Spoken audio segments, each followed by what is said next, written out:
The Bible teaches that there are at least three kinds of hell. First, there is hell in the heart. Thousands of people here tonight have hell in your heart, and that's where it all begins. Much of the world assumes that human nature is good, but the Bible teaches that it's basically evil.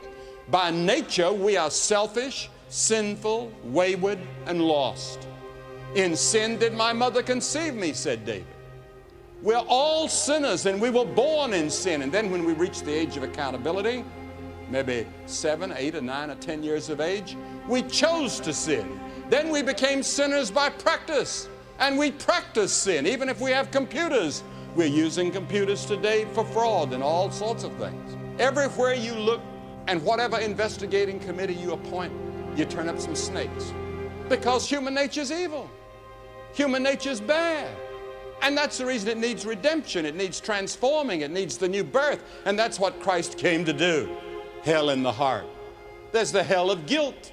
A man who wrote me some time ago who was cheating on his wife. He was living part-time with another woman in another city. And he said, I'm actually living in hell. He found himself caught. And it was hell. And the Bible teaches that there's a burning, death-dealing hell in the human heart. And the very people seem so good, wholesome, and splendid may be changed into vicious killers and maniacs overnight. I know a woman, a fine woman, beautiful woman. Her husband was one of the leaders of the community.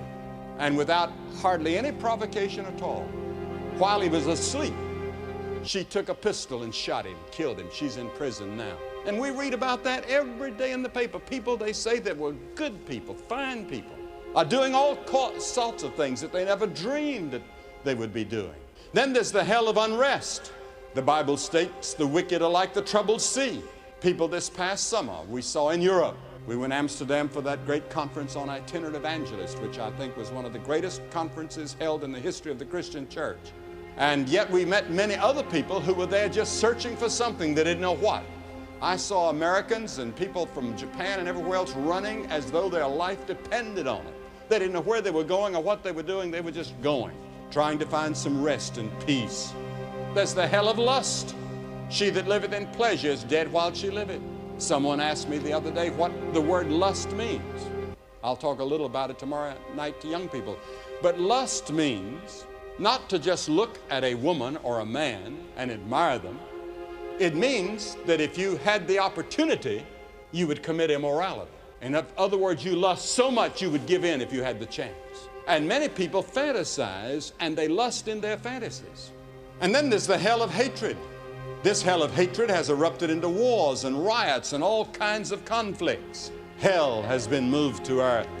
And lastly, there's the hell in the future. And the future hell is a projection of the hell that you have now in your heart, in your home, in our world, except it goes on and on.